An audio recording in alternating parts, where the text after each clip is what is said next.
Welcome everyone. My name is Evan Rutter. I'm the Assistant Vice President for Alumni and Parent Engagement at Claremont McKenna, also an alumnus of the college, and I'm thrilled to feature alumna Tanya Altmann today, class of '94, and a pediatrician in Calabasas. As you can see from the little pop-up, we are recording this. While we do expect about 50 or 60 people here today, we do put this online on our virtual section of our CMC website for alumni and parents, so that anyone else can see it and anyone else can learn from it in the future. So thank you, Dr. Tanya, for allowing us to record and present this to others in the near future.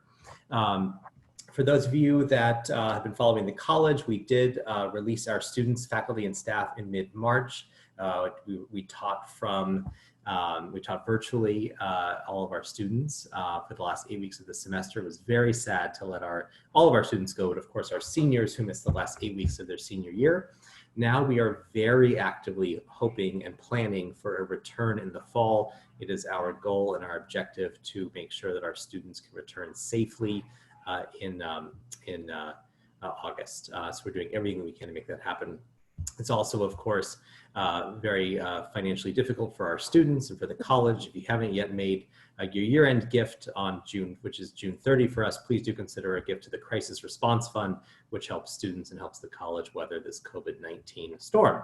It's now my pleasure to introduce Dr. Tanya Altmann, who's a working mother and a UCLA-trained pediatrician. She practices in Calabasas, California. Dr. Altmann is a best-selling author, network television parenting expert, and entertainment industry and child product industry consultant. Dr. Tanya is an American Academy of Pediatric spokesperson, and Dr. Tanya is frequently seen on news and daytime shows, including Today, Fox News, KTLA, 5 Morning News, The Doctors, CNN, and I remember seeing you not too long ago on Live with Kelly and Ryan. Dr. Tanya is from Claremont. Her father actually retired as a Harvey Mudd professor a couple of years ago. And while at CMC, she majored in math and biochemistry before heading off to med school. Dr. Tanya, I hand it over to you. I'm very excited to entertain questions. If anyone on here does have questions, you can virtually raise your hand to the participant feature or put something in the chat, and I will read it on your behalf after Dr. Tanya finishes her first comments. So Dr. Tanya, off to you.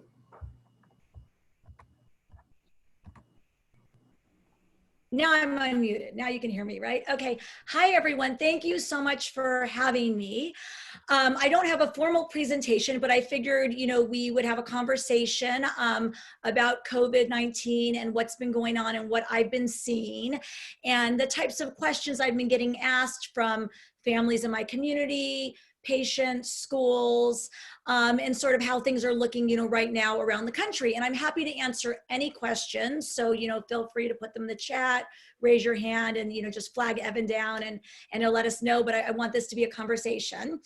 And as you were talking about the fact that I grew up in Claremont and my dad recently retired from Harvey Mudd, I was thinking, I didn't tell my parents I was doing this tonight. And if Jill Stark knows, she's going to tell them and I'm going to get in trouble. So at least I can send them the recording afterwards. I see that we're actually from all around the world. So I'm in Southern California. So a lot of the data and guidelines that I know are from Southern California, but I have also been doing a lot of national news, and a lot of things, are similar yet different across the country, depending on where you live. So, backing up a little bit, we started hearing about the new coronavirus at the beginning of the year. And initially, let's say, end of February, early March, I'm a pediatrician. I have my own practice here in Calabasas. I have 3 boys that are in school. My older 2 boys go to Viewpoint, which is actually one of the largest private independent K through 12 schools in the Los Angeles area. And I am also now their school physician. It's a position that I'd sort of been volunteering at for the last few years. And then with everything going on, it became more official now because they need somebody there and involved. And it's been exciting because in some ways it's like a mini, CMC. It's about the same size. And it's just such an amazing place. So I see a lot of comparisons when we're talking about how to open there safely. So, but also at the beginning of March, when we first started seeing cases of COVID, and some people, well, it wasn't even COVID back then, coronavirus, and people were saying, should we close communities? Should we close the schools? What should we do? And initially, I didn't think there was enough evidence to close the schools. And early March, I actually went in front of the school board out here and my kids' private school, because I also consult with the city and, different areas in Los Angeles. And I said, you know what, right now kids are not getting that sick. I really don't think we should close the schools. I think kids need to be in school.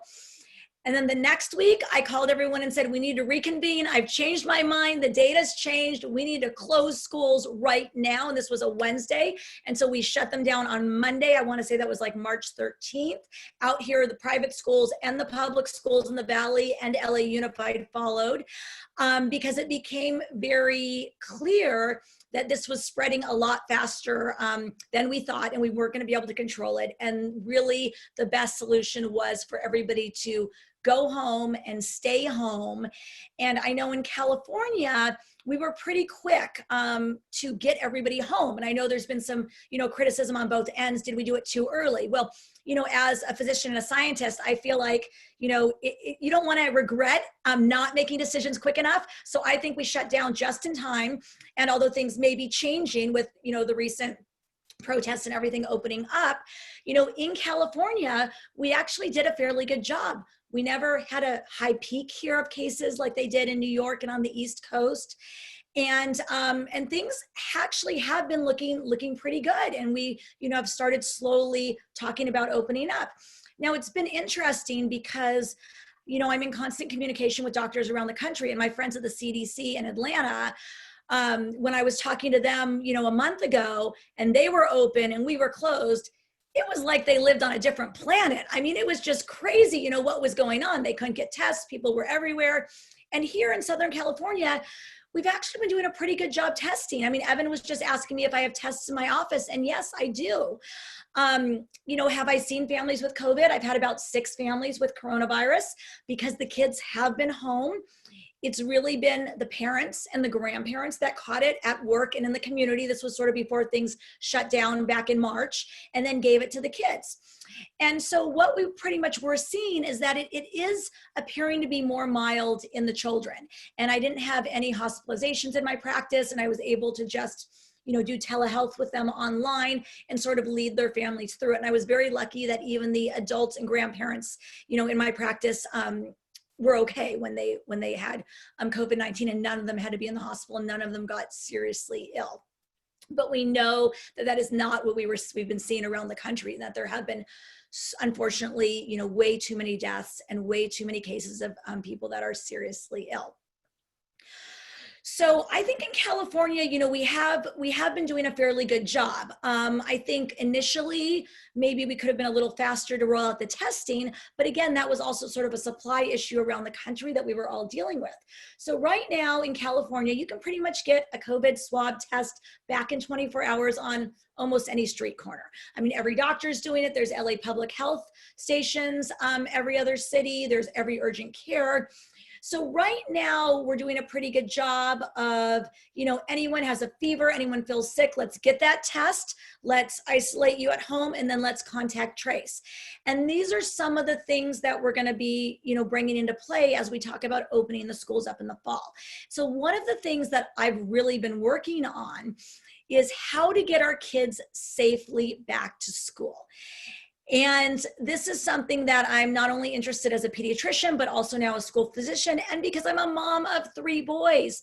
And although my kids, may have been doing fine with online learning at home, we're lucky. We have computers, we have a pool in the backyard. My kids haven't left the house since March 13th, and they're totally fine.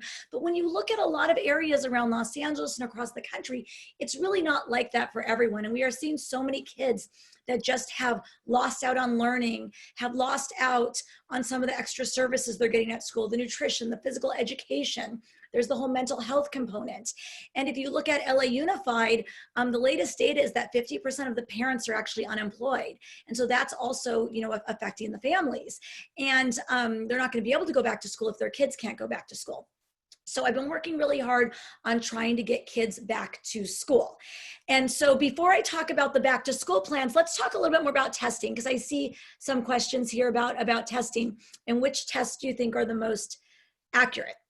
Okay, so a PCR test, which is a polymerase chain reaction test, which is usually a nasopharyngeal swab that goes up your nose, way high up, and even tickles your brain. You've probably heard people talk about how it like really, hurts for an hour and is really uncomfortable. That's sort of the gold standard. Although we are now doing nasal swabs that don't go up quite as high. And one of the reasons is that we've run out of the really skinny long ones. And so they're using the thicker swabs. There's also some testing centers doing cheek swabs, because that way it's less invasive, and the people who are performing the tests are less likely to get infected. There's also some public health stations where you can actually swab yourself now, and there's also some saliva tests. But basically what they all do is they all look for the virus, and that's what a PCR test is. So right now, this is the best way to diagnose, does somebody truly have COVID-19? And if it's positive, you have it. There are some false negatives, sometimes because the test wasn't done properly, sometimes because it wasn't transported properly, or it sat too long at the lab, which isn't an issue right now, but 2 months ago when it was taking a week or two to get the test back, it was. So right now, that is really the best way to say, do you truly have the virus? Now, we know that some people will clear it from their nose and test negative, a week or 2 or 3 later, once they are, but per the CDC guidelines, no longer infectious. So if you get sick, if you, let's say, have typical COVID symptoms, fever, cough, runny nose, and you test positive, the current guidelines from the CDC are that you can return to work, you can return to school, you can return to being around others, even your own family members, if you're 3 days without a fever and symptoms, and it's been at least 10 days since the onset of your symptoms. So that means it may be a little less than 2 weeks, but usually it's 2 weeks, and 2 weeks is sort of what we're using without testing. But with testing, it can be shortened a little bit. So that's the best way to know if you truly have it right now. And some people are testing positive without any symptoms. And if you don't have symptoms, then you really do have to stay home for 2 weeks, because we don't know how long you are truly contagious. Now, there's also some antibody tests that you've all heard about. And there's antibody tests now at the lab, like your local Quest, LabCorp for us, Children's Hospital Los Angeles, UCLA are all doing lab draws where they, venipuncture, stick it in your arm. There's also a lot of doctors' offices and urgent cares that are doing the finger poke tests. And I actually have a finger poke test in my office. I think it's really fun to do, but it's not FDA approved. We don't know how accurate it is, and we don't know what to do with the results. So you do have to be careful when you get these antibody tests. So in general, with the antibody tests, you are looking for something called IgM, which means, yes, I recently was exposed to COVID-19, and my body is making IgM antibodies, which is this first type of antibody you make. And usually that's when you're symptomatic and even when you're infectious, but it depends on the virus. That kind of will go up for a few days and then sort of taper down. And somewhere in the middle there, you start to produce what's called IgG antibodies, which are more the long-term antibodies and often the protective antibodies, but we don't yet know if that's the case with COVID-19. So when you do an antibody test, sometimes it'll show up with IgM and IgG, and some labs will just do IgG because they want to know, have you been exposed in the past? So what is that useful for? Well, that could be useful if you want to donate convalescent plasma, which they're using for potential treatments, people that have had COVID-19 and survived, and they may have antibodies that are able to help fight the infection. They can actually draw some of those out, spin them down, and give them to somebody who's sick in the hospital, and that may be able to help them also fight the virus. Some people are just curious though, and most of the parents and families that come into my office say, we're just curious, will you antibody test us? We were really sick in January or February or March, and we want to know, was it COVID-19? So I have to tell you, I was really sick in February, and I never get sick. I had all the symptoms of COVID, it lasted about 2 weeks. But because I'm a curious doctor, I did a full respiratory nasal panel on myself at the time because I wanted to know what I had. And it came back something called human metapneumovirus, which is another random virus called like RSV or rhinovirus that people sometimes get every winter, but it can sometimes cause trouble breathing. And that was going around actually a lot in February, causing a lot of similar symptoms to COVID-19. So if I hadn't known that I had that random virus, I would have been one of those people that says, I swear I had it in February. I swear I had it in February. Check my blood. And I checked my blood too, and it was negative. So I know that I did not have COVID-19. I also swab myself on a regular basis to know that I'm negative as well. So those are kind of the different tests that are now available. And I do feel that almost anywhere in the country now, there is testing available. And this is really going to be key to opening back up and getting offices back open and schools back open, whether it's, you know, elementary schools, middle schools, high schools, or even colleges like CMC, which I know we all want to do in the fall. So how often should you get tested? There's really no need to randomly test yourself unless you're in a high-risk profession like me, like you're a healthcare worker and you're every day exposed to people who are sick. So if you are, you know, a regular person with a normal job, and you've probably been home now anyway, the guidelines are that if you have been in close contact with someone who has tested positive for COVID-19, or you are concerned that somebody that you've been in contact with could have COVID-19, then you should get tested. So what does close contact mean?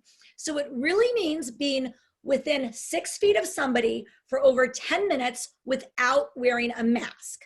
So if you're, let's say, I talked to a dad this morning who works for a company where people have been going in shifts, and someone who works on the other side of the office from him tested positive, but they both always wear masks when they're at the office. They wash their hands. He doesn't think they have any really shared areas.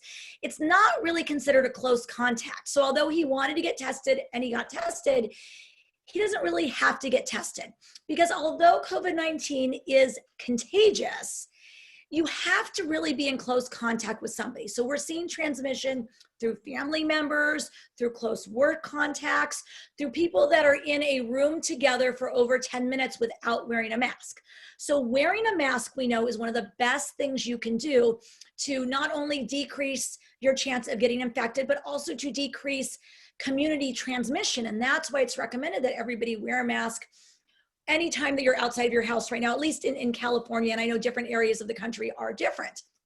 But when I go to the grocery store out here, everybody's wearing a mask. A lot of people are wearing gloves. Everyone's sanitizing their hands. Everyone's staying 6 feet apart and, you know, being very respectful. And that's really important to help keep the numbers down so we don't end up having a resurgence and end up back where we are in March, where we have to shut things down. And there was some data that came out today that showed that some areas in the country, I think Arkansas was one of the states that has skyrocketing numbers right now in terms of illness and hospitalizations. And it is not looking good right now, because that's why we shut down in March and what we were trying to avoid. And that's why most of the medical profession has been really, really wary about opening up, you know, too quickly. So how much more protective are face masks than activated carbon with it? Filter, okay, different masks. So this is the deal about masks. So as a physician, if you are going to be intubating somebody or working with someone on a breathing machine where you're just getting blown in your face, their respiratory secretions, you know, that might have virus in it or not, that's when you really need a tight, well-fitting N95 mask. Now, because I live in an area where we have a lot of fires, we actually had N95 masks left from the fires last fall. I don't know if you guys remember. They're really uncomfortable though. So I really haven't been wearing them every day to the office. I haven't been wearing them when I'm out and about. I'm really saving them for, you know, when I need it, and also giving them to the ER doctors and my surgeon friends who might, you know, really need them. I find it much more comfortable to wear a surgical mask, a cloth mask, and honestly, for the average person that should be a few feet away from other people anyway, anything that covers your nose and mouth will help catch your germs, help catch the germs from the people around you. And as long as you're not touching your face, help protect you also from getting sick. Now, I also wear a face shield when I'm seeing patients at the office, especially sick patients. And so that's another layer of protection that I find very comfortable as a pediatrician, and the kids can see me through it. You know, even though my my mouth and nose are covered, they can at least, see my eyes a little bit better. There is some ongoing, they're studying now to see, like, for preschool kids, for kindergartners that don't necessarily want to wear masks when they go back to school, are face shields a good alternative? I don't think it's quite as good, but I think from someone who has a 5-year-old starting kindergarten who I cannot get to wear a mask no matter how hard I try, it's something that we might need to look into and think about as a secondary option. And we can talk about going back to school, requirements in a little bit. So for you guys, as long as you are not in a high-risk work environment, I think any mask is fine. Now, the carbon filter will help additionally filter out particles. You do need to change them. How often? It depends on your mask. Some can be changed weekly. The reusable mask, rewashable mask should be washed every night. So when we talk about people going, oops, sorry, I just got a call, so I might have lost you guys there. When we talk about people going back to school, going back to the office, we're most likely going to be sending like 2 masks a day with every child, because part of the protocol is going to be taking it off when you eat lunch, washing your hands, and putting a clean one on in the afternoon. Because when you're really wearing them all day, they get a little sweaty, you're breathing on them, they get a little gross and yucky, and so you do want to change them periodically. So now that we're, looking at going back to work, and I've also consulted with some biotech companies and other companies on return to work protocol. What I feel like everybody is sort of looking at is like phased returns. So you want to start out small. So for instance, that's why we're running some summer camps at some of the schools this summer. We're trying to see, can we do this with 30 kids, before we open it to 300 kids or 3,000 kids, depending on how big the school is. The school that I'm the school physician for now, Viewpoint School, we have almost 1,300 students in the K through 12 school. So we've done a couple little trials with 15 students, with 150 students, then we're going to go with 300. And every time you learn so much by the process of testing kids, how to get them on campus safely. So there's 3 strategies that I've sort of been talking about, and I wrote about this in my CNN article a few months ago. And, the funny thing to me is that I kind of made it up. I was sort of thinking, like, how do I explain this to the average person? What the best way would be to open a business, open a company, get kids back to school, and I need to kind of break it up into a simple outline. So I came up with 3 strategies, and I feel like that kind of took off, and I'm glad that I was able to help with that. But the first thing is decreasing getting the virus on campus. So let's say we're talking about CMC, for example. So that could mean, or should I not talk? I don't know what your CMC plans are, so I'll talk about schools in general, okay? Just so not putting things out there that you may or may not decide to do. So for schools in general. So some small schools, some private schools are gonna now take the stand. We want everybody tested before they come on campus within a week.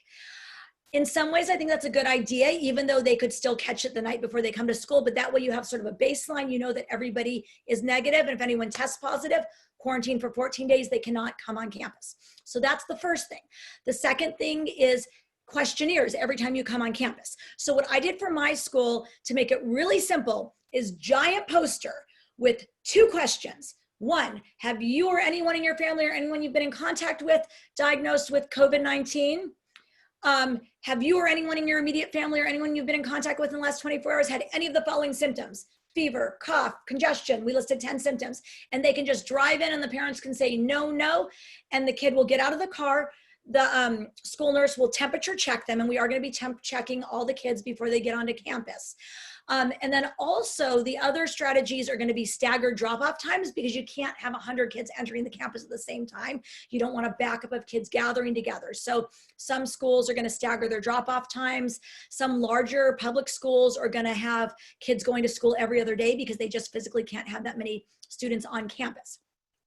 So these are sort of the measures that you could do to decrease the virus from entering campus. Then the question is, the second strategy, decreasing transmission of the virus from student to student, student to staff, or anywhere at your company.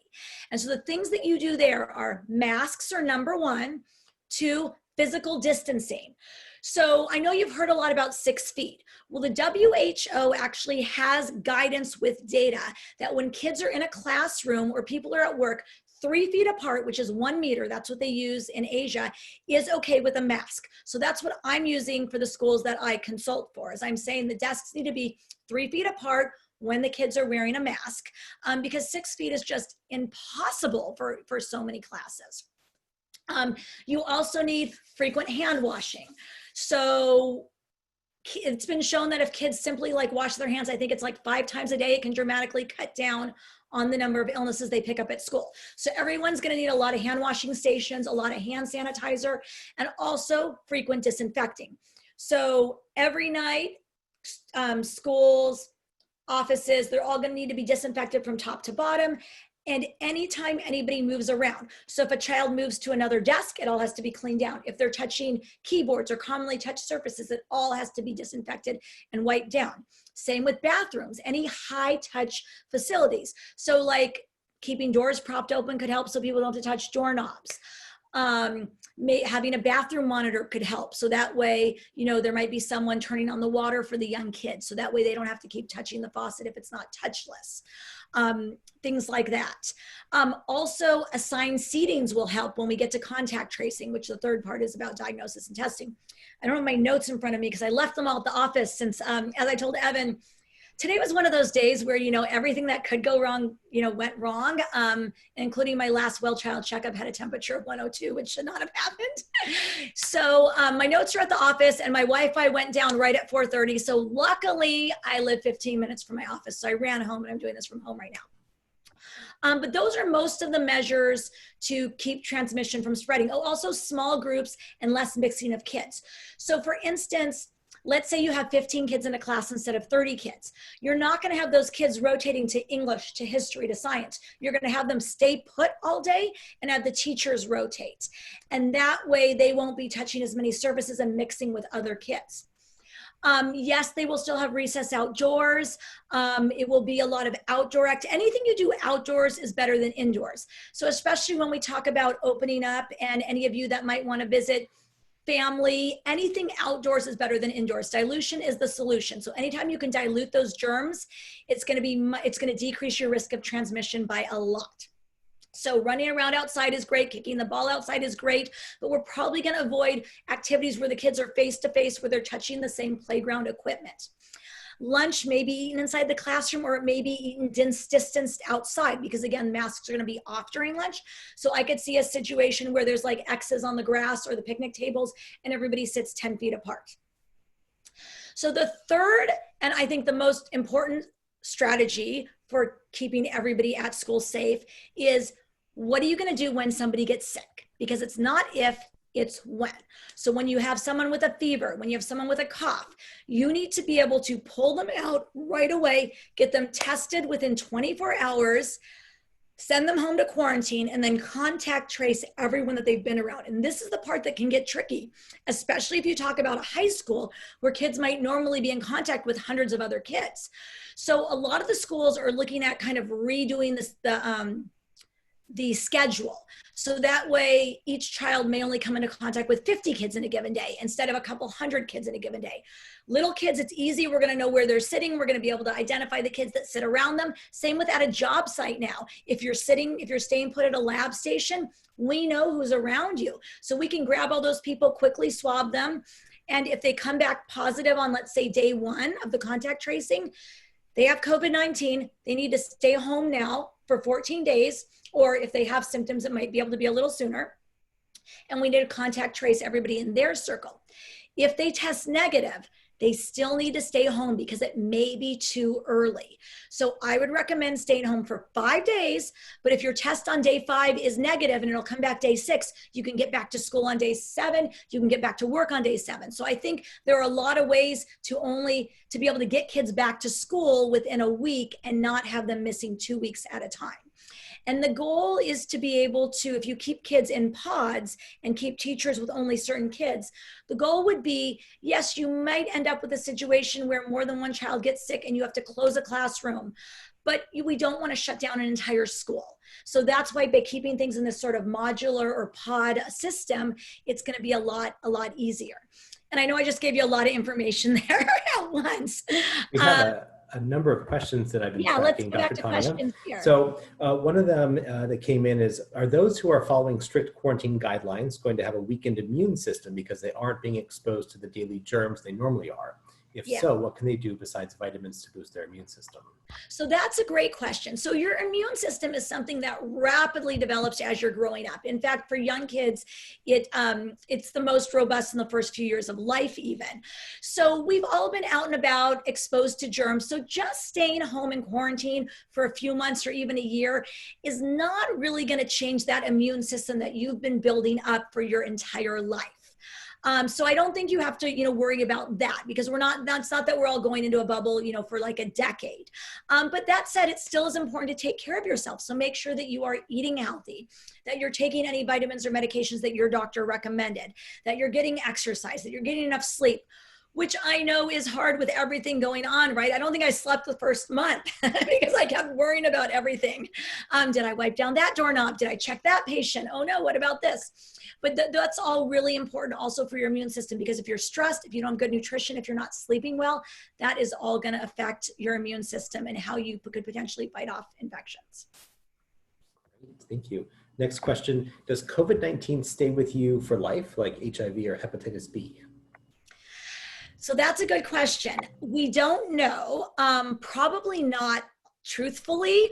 We're working on studying that right now. So let's take, I like to compare it to the RSV virus. So respiratory syncytial virus is a virus that almost all kids get every year when they go to school. And a lot of adults get it too. And it's that horrible cold that you get every winter where you just have so much gunk in your nose and you feel yucky for a week and you're just, miserable. And then you get over it.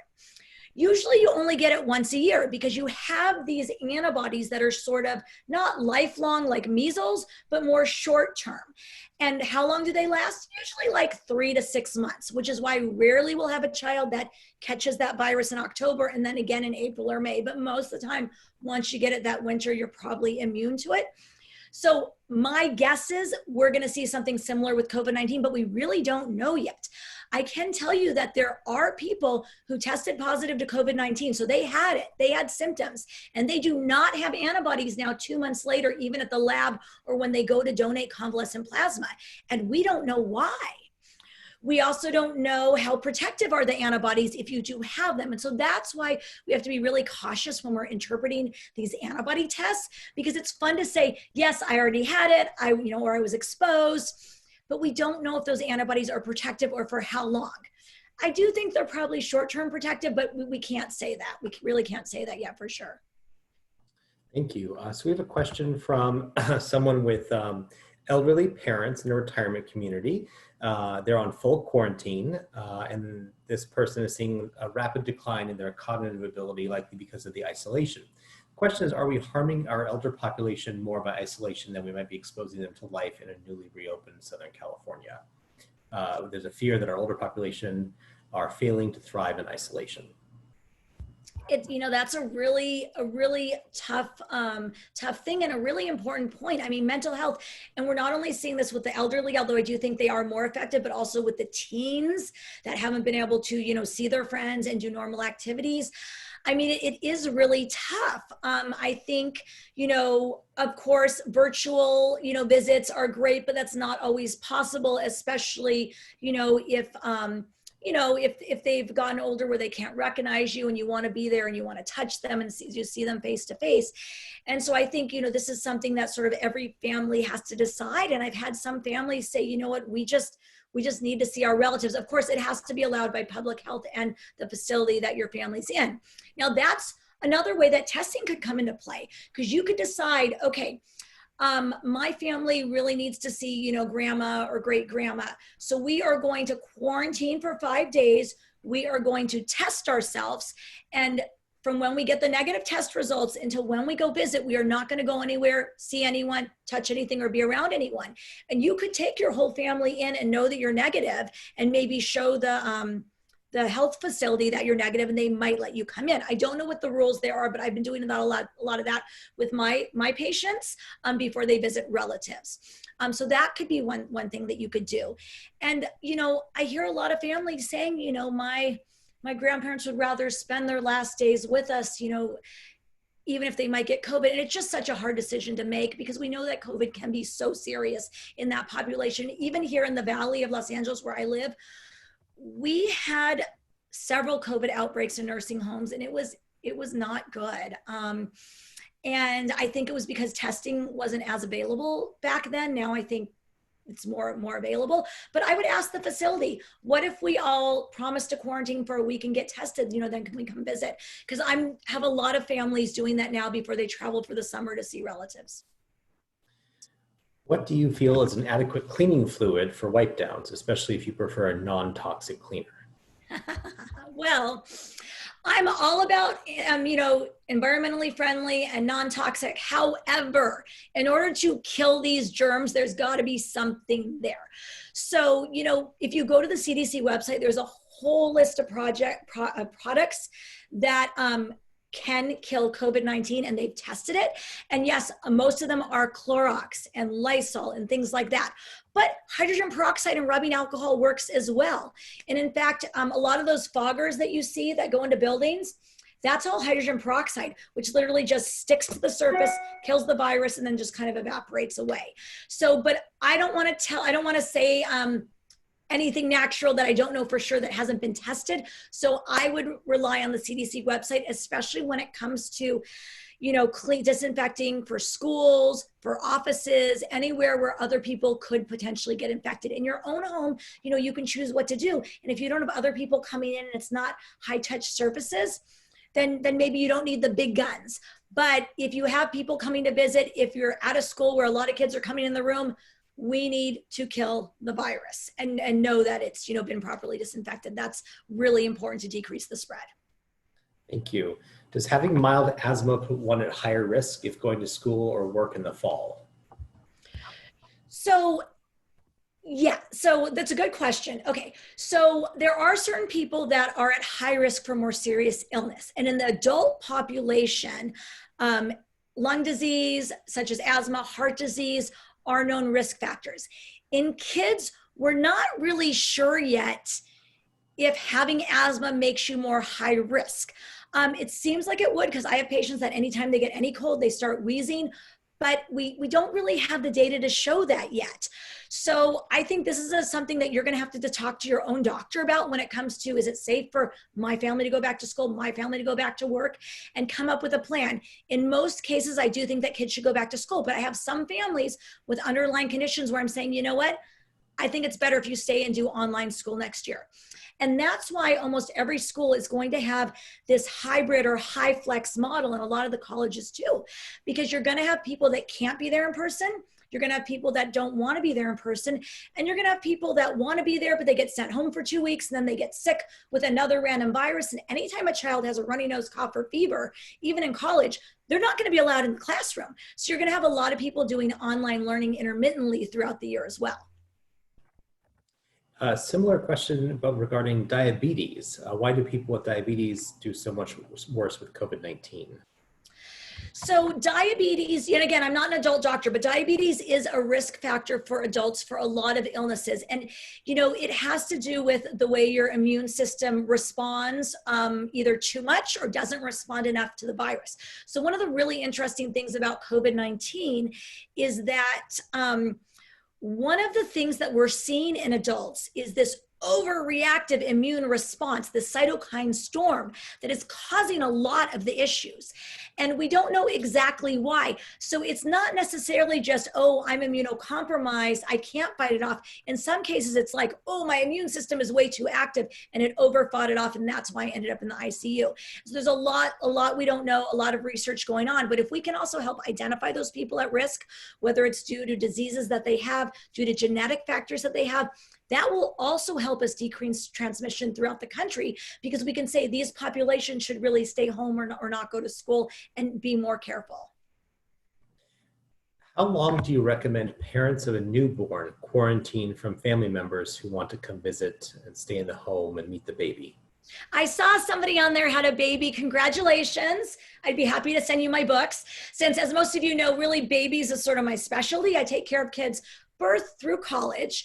When it comes to COVID-19, I have been studying and reading everything and doing a lot of speaking in media. So that's why I do know the answers to a lot of the adult questions too, but you should always ask your own doctor because I am a pediatrician.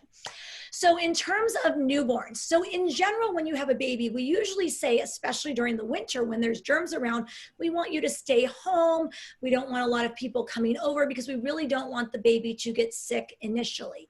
And with COVID-19, I think everyone's just a little bit more worried. We don't really have a lot of data on babies getting sick, although I have to say that most of them that have had it actually have done fairly well. So in my families, I've really been recommending that they just decrease the visitors. And I say, blame it on me. Say my pediatrician says, nobody can come over for weeks. You can look through the window, you can wave, we can Skype, we can FaceTime. The good thing is that older siblings, they've been home from school, they don't have germs, so they don't have to worry about it. They can touch the baby and kiss the baby, whereas we used to worry about siblings bringing home germs from school. And then for grandparents that do want to come over, relatives that want to fly in from out of state to visit, that's when we've been doing the things like quarantining them, testing them on day 5, and then they can go quarantine with the family and be part of that family unit or bubble and hold the newborn baby and, you know, just be with the family. So we have a question about dorm rooms. If students share a dorm room, say 2 per room, and common bathrooms, how safe is that to limit transmission? So it's a good question, you know, and I haven't really been, like at the school that I'm working on, we've been studying the floor plans, the air systems, how many desks we can fit in a classroom. I haven't really studied, you know, the dorm situation, but I did live through it at CMC. So I know I've been there. I mean, I think again, if you've tested everybody and you know that there are very low numbers on campus and people are good about disinfecting and staying in their own area, I think that will decrease the risk. Yes, if someone does test positive, their roommate would be the first one that needs to get checked. And that happens with any illness, right? With flu, with meningitis outbreaks. So I think in college settings in general, sometimes that's something you can't avoid because college students are right there with close contact to each other. But I think that's why, you know, maybe spreading out as much as possible, like, and I don't think CMC ever, you know, has had triples in a long time. I don't think we had them when I was there. I don't remember. But like for some of the UC schools, it's like, get rid of the triples. You cannot have that anymore. That's too many people in close contact. I mean, I've seen some really creative things online where kids are making like tents over their bed for sleeping. They're putting up like dividers in the room. I mean, I don't know how, you know, how crazy you want to get, but there are things like that, you know, could be appropriate. But I think the most important thing is if anyone has any symptoms, they don't feel well, they need to immediately report it, get tested, and isolate themselves from everybody else. So gone are the days like, oh, I feel a little sick, you know, maybe I'm hungover from the night before, or maybe I'm coming down with an illness, I don't really know, I'm going to kind of struggle through it and go to class. No, you can't penalize kids for missing class anymore. You want to encourage everyone that if they don't feel well, to speak up, to separate themselves, to get tested, and then also, you know, pay attention to everyone they've been around, which is why if there are ways to limit exposure, you know, that would be key. So let me tell you what Princeton did with the Spanish flu. And I told Evan this, but I don't know if it's possible right now at CMC. So Princeton locked down their campus. Everybody came in, nobody left, no one could come in. It's the boarding school model right now. We're testing all the kids the week before they go to boarding school, the day they get to boarding school, 5 days later, they get locked down. No one leaves and comes in the campus. You live there, you get everything there. And guess what? You have a bubble where there's no infection, kind of like Kauai, where my husband's aunt and uncle live. They have no cases. They're not letting anyone else on their island. So there could be a scenario where you lock down CMC or the 5 colleges. Now, granted, it's a big endeavor, right? And I know the campuses are pretty open. And you also have the kids that are now living off campus that can't go study abroad. So you'd have to have like common transportation. You'd have to get everyone to agree that they're not going to go out to other bars. They're not going to socialize with other people. They're really just going to stay in the Claremont College bubble. Or if you stick with CMC, they can only remote take classes on other campuses. And I don't know how strict you want to be, but these are all things that the school's going to have to think through and discuss. And again, it's easier if you know that your numbers are really low. And the only way to know that is to test the entire population before you start, which I think, you know, is something that I would recommend doing.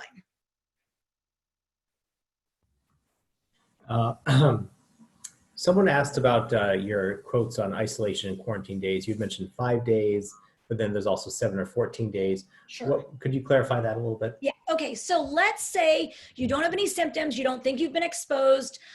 You're traveling to visit a loved one and you take an airplane. So in order to see how many days it would take if you got exposed on the plane to start having the virus replicate in your nose and get symptoms, usually the virus would appear on your nose on day 3 to 5, and you would get symptoms on day 5 to 7. So in like over 90% of the cases, if you swap someone on day 5 and they are negative, you can say, all right, you didn't catch COVID on the airplane, or from your friend in class that had COVID, you're okay to go back into the general population. If you have symptoms and a positive test, then the current CDC guidelines are you have to be 3 days without fever and symptoms and at least 10 days since you first got sick. So that is usually going to be 10 to 14 days or a little bit longer. If there's no testing available, then everything is quarantined for 2 weeks. So for instance, before testing became more widely available, we were going to have a rule at the school that I consult for that any families from abroad that fly in have to quarantine at home for 2 weeks before they come to campus. Now I'm going to say it's probably 1 week, get tested, and your kids can go to school if I know you're negative. But again, it also depends on the baseline rates in your community. We just did some testing out here and we got 3% positive, which is the same as LA County. So that's sort of, you know, what we expected. Although now I'm worried that in inner cities, the numbers may be, you know, going up, or in areas where there were large gatherings. We had protests out here where I live, but I feel like people were pretty good about being apart, wearing masks. I think we will see some cases, but I don't think it will be as great as in some areas of the country where there were just so many people gathered together. And I understand why, you know, that had to be done. I just during a pandemic, it makes me a little nervous as a physician. With SARS taking temperatures, let's talk about temperatures. Yeah. So with adults, there is good data that taking temperatures before entering workplaces or gatherings can decrease the risk of transmission of any illness in that area. We haven't studied this in kids. We don't know the data. I just saw a good chart. Shoot, I wish I could pull up about the percentages. I want to say something like 75% of adults with COVID have a fever, but only like 40% of kids have a fever. I have to look and see. Don't quote me on that. So I agree that it's not the best measure when you're talking about young kids going to preschool. However, it's one of the only measures we have. And we have to do everything that we can to decrease the risks. That way, when someone gets sick, we've at least tried everything that we can. And that's why temperature checking, wearing masks, and asking the questions are really important. Even though somebody could lie, parents could give their kids Tylenol and send them to school. But it's all about community education, and we're all in this together. And the reason that we're doing this is really for public health, for our entire community. We want to decrease the numbers of cases. We don't want to overburden the hospitals, and we want to decrease the number of deaths that we've been seeing from COVID-19 that could be prevented if we do everything, you know, the way that we should. Question here about how you're protecting your family at home. We obviously have people dropping off packages. We have takeout food. So what are you doing to keep your family safe with all the external? Yeah.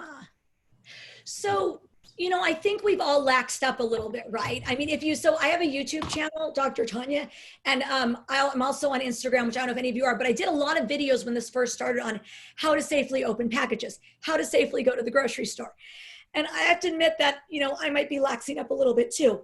But ideally, you would keep packages and groceries outside your house, Anything that you touch, you would wash your hands. You don't touch your face when you go to the grocery store. You wear a mask.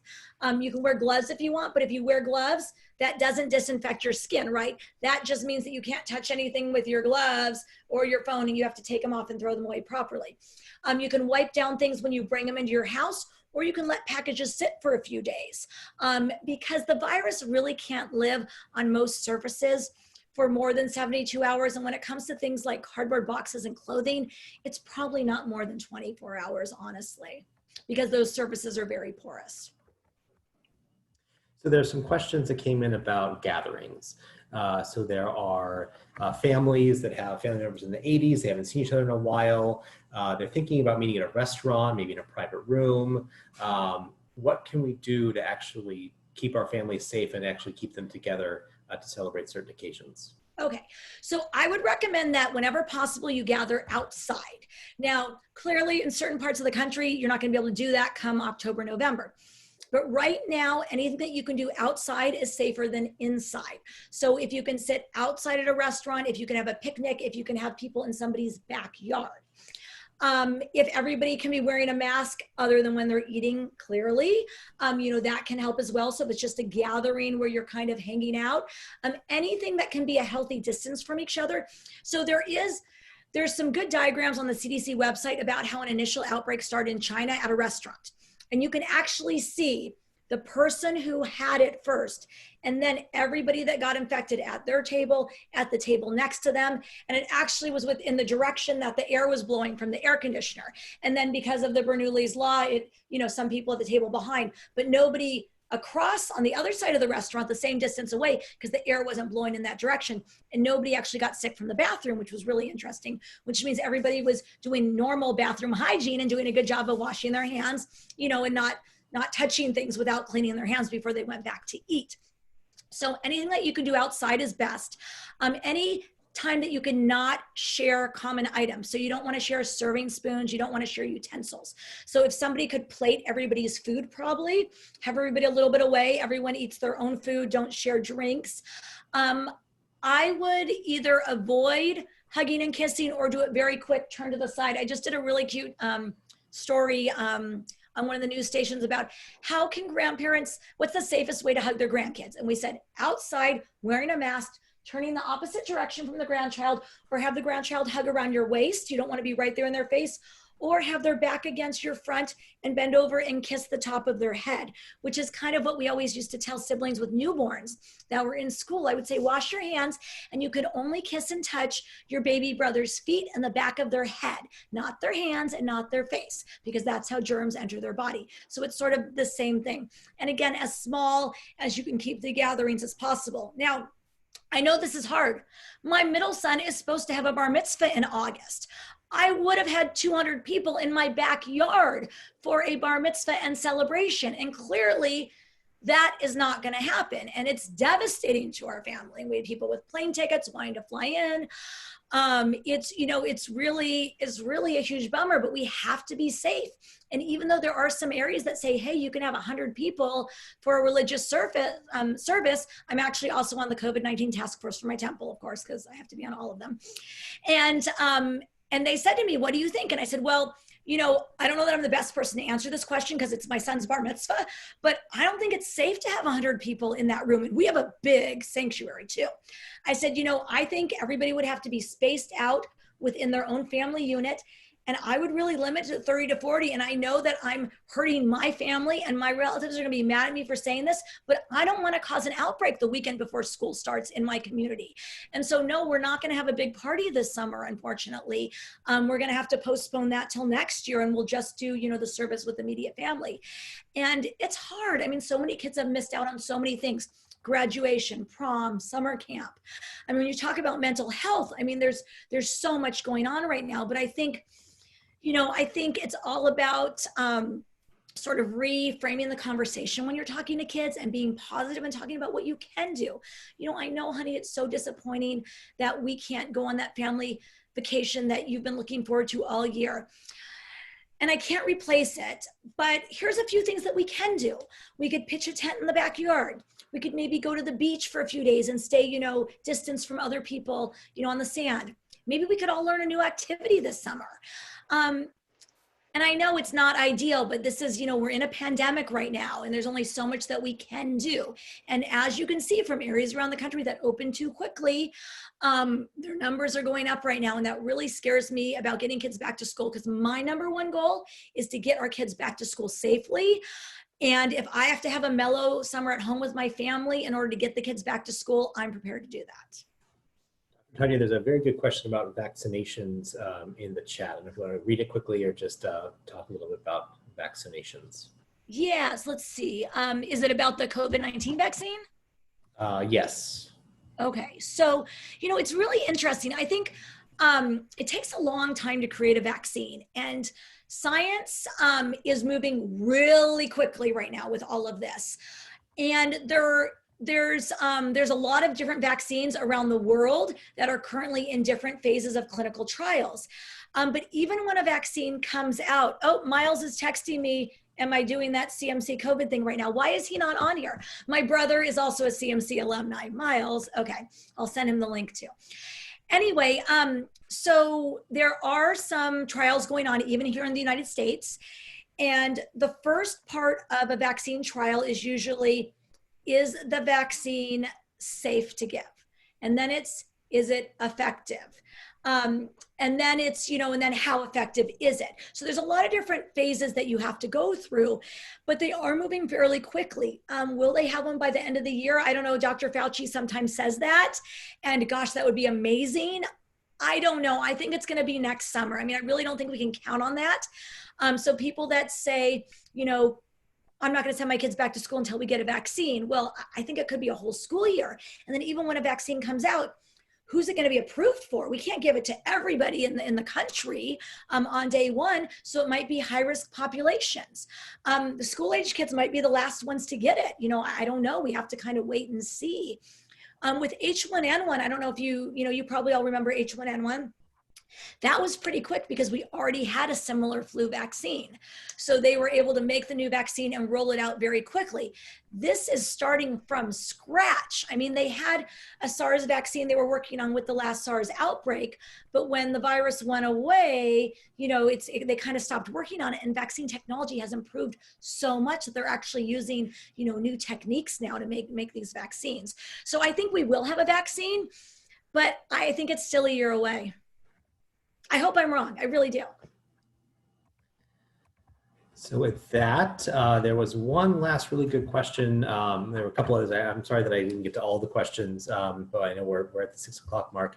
The question is, do you think we'll ever return to normal? Will we ever travel again? Will we ever be able to gather in large groups and go to concerts? Like, what do you really think the future holds?